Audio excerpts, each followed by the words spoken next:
पढ़ी लिखी देवरानी। अगर आज मैं भी पढ़ी लिखी होती तो मैंने मोहल्ले में हो रहे कंपटीशन को जीत लिया होता और अच्छी खासी मोटी रकम जीतकर आपके हाथ में थमाई होती। माँ बड़ बोली, ज्यादा मत बोल। जितना तेरा कद है ना उससे भी 50% कम बोला कर। इस घर में ही क्या, हमारे खानदान में किसी भी औरत को पढ़ने की इजाजत नहीं है। देख तेरी बड़ी भाभी मधु, ये भी कहाँ पढ़ी है, इसके घर वालों ने भी इसे पढ़ने नहीं दिया। तो अब आप बाकी लोग जो करेंगे वही करोगी? पढ़ना सिर्फ लड़कों के हाथ में है।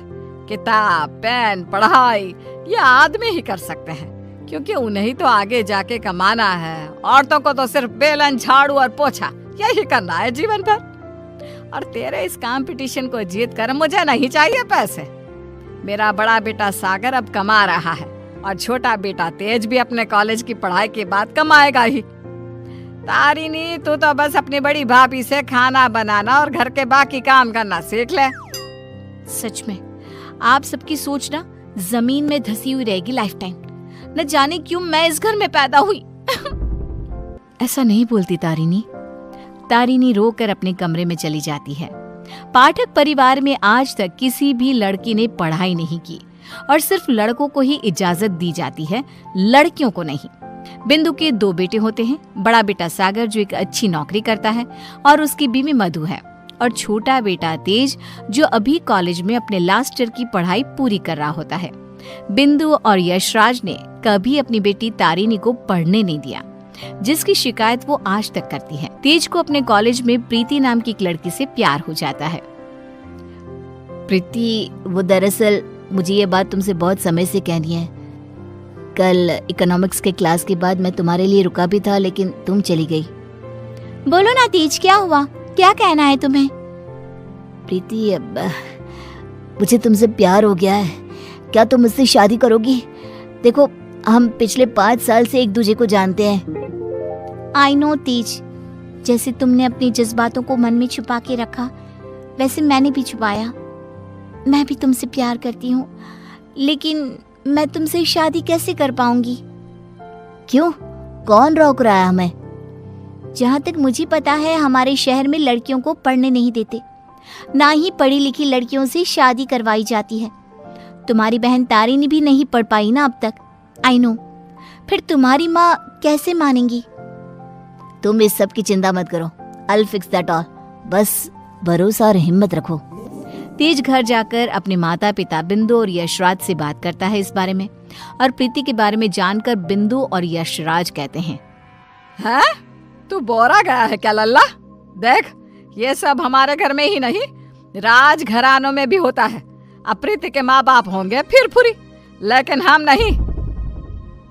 हाँ बेटा, ये शादी कतई नहीं हो सकती। शादी में लड़का आगे और लड़की पीछे होती है। वैसे ही जीवन में भी पत्नी पति से एक कदम पीछे ही होनी चाहिए।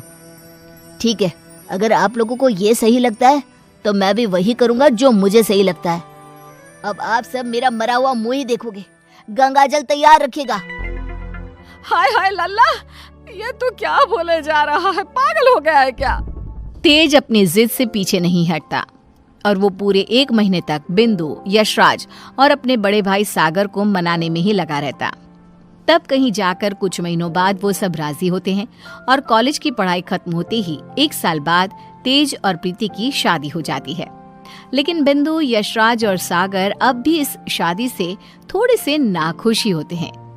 जब घर के सभी आदमी खाना खाने बैठते हैं तब प्रीति भी उनके साथ खाना खाने के लिए बैठती है। तभी, अरे ओ कल की अंधी, पागल हो गई है क्या?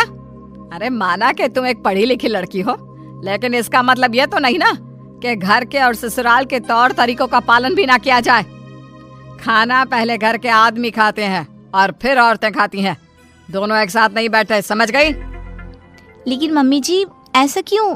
मेरा मतलब खाना तो सबका एक ही होता है ना, तो सब अलग अलग बैठकर क्यों खाए? प्रीति, तुम चलो ना रसोई में, चलो, सबके लिए कटोरी में खीर परोसनी है। लेकिन मधु दीदी। प्रीति, माँ और मधु जो कह रही हैं वो सब सुनो। तेज, अपनी बीवी को कुछ समझाओ।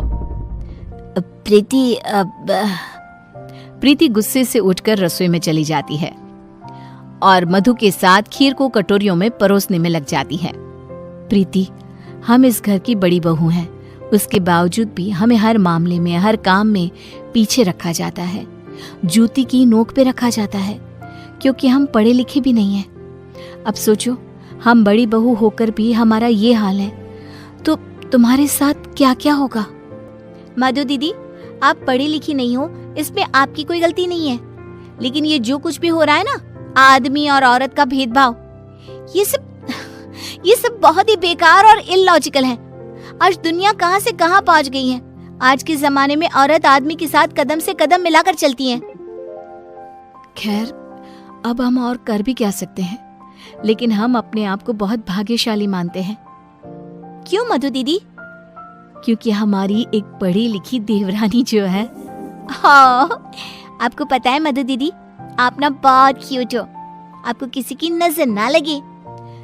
जब सभी हॉल में एकत्रित होते हैं, तभी बिना घूंघट ओढ़े प्रीति को देखकर, प्रीति बहू, अब क्या तुम्हारे लिए दीवार पर बड़े अक्षरों में इस घर के तौर तरीके लिखवा दिए जाए हैं? अब क्या किया मैंने? अब हमेशा राशन पानी लेकर क्यों चढ़ जाती हो मुझ पर mummy ji? I just don't understand. Preeti बहू, आज तुम बगैर घूंघट के दिख गई हो। आइंदा से अगर ऐसा बिना घूंघट के दिखी ना, तो मुझसे बुरा कोई नहीं होगा। मधु बहू को देखो, सोते समय भी घूंघट ओढ़े ही सोती है, नींद में भी ये हमारे आदेशों का पालन करती है। और हाँ, एक और बात कान खोल कर सुन लो, आइंदा से बड़ों से और अपने इर्द गिर्द के आदमियों से इतनी बदतमीजी से बात नहीं करना, और इस घर की 4 दीवारों में सिर्फ और सिर्फ सरल हिंदी भाषा का ही प्रयोग होगा, अंग्रेजी भाषा नहीं गूंजनी चाहिए। तेज, अपनी धर्म पत्नी को समझा कर रख। प्रीति निराश हो जाती है और अपने कमरे में चली जाती है। रात में वो तेज से कहती है, तेज, ये सब क्या हो रहा है? तुम्हारे घर वाले इतने पागल कैसे हो सकते हैं? अगर मुझे ये अंदर की बातें पता होती ना, तो मैं कभी तुमसे शादी नहीं करती। I married you just because तुमने कहा कि तुम्हारे घर वालों को मुझसे कोई ऑब्जेक्शन नहीं है। हाँ, तो वही हुआ ना, वो कुछ बोले क्या तुम्हारी पढ़ाई लिखाई पर? अब बाकी कुछ रूल्स रेगुलेशंस है घर की लड़कियों और बहुओं के लिए, अब उन्हें तो फॉलो करना ही होगा ना।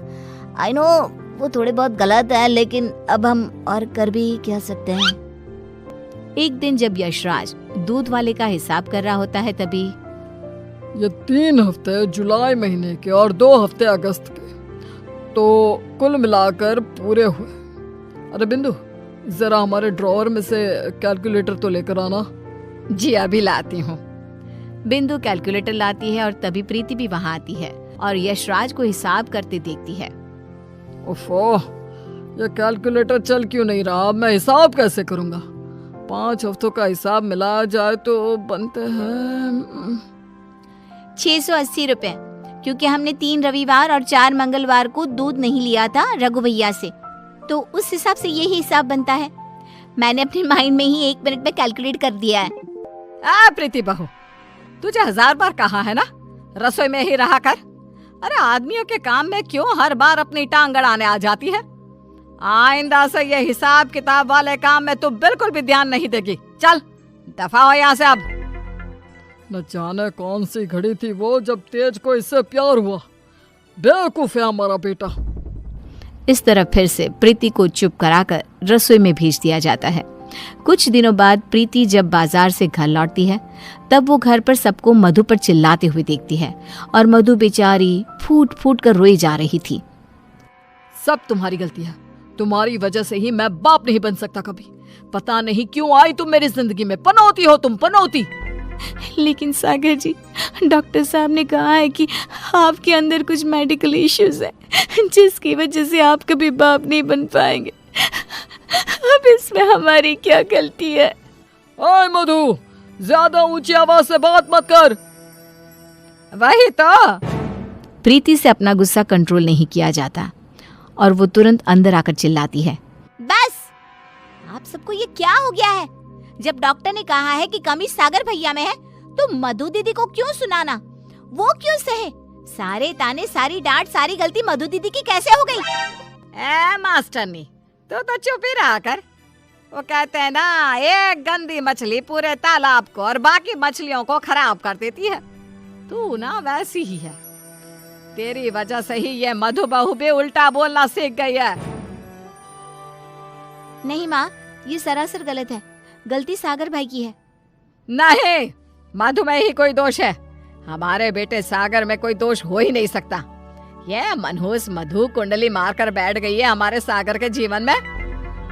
मधु दीदी, ये आपके हाथ पांव पर निशान कैसे? बोलिए। सागर जी ने हमें बहुत मारा प्रीति, हमें बचाओ इन सब से, ये सब बहुत बुरे हैं। मधु प्रीति के गले से लिपटकर रोए जा रही थी। सागर गुस्से में आकर मधु पर हाथ उठाने जा रहा था कि तभी प्रीति उसके पास जाकर उसका हाथ पकड़कर मोड़ देती है। मेरा हाथ। एक आदमी अगर गुस्से में शैतान बन जाए तो एक औरत क्रोध में काली का रूप धारण कर लेती है। समझ गए सागर भैया?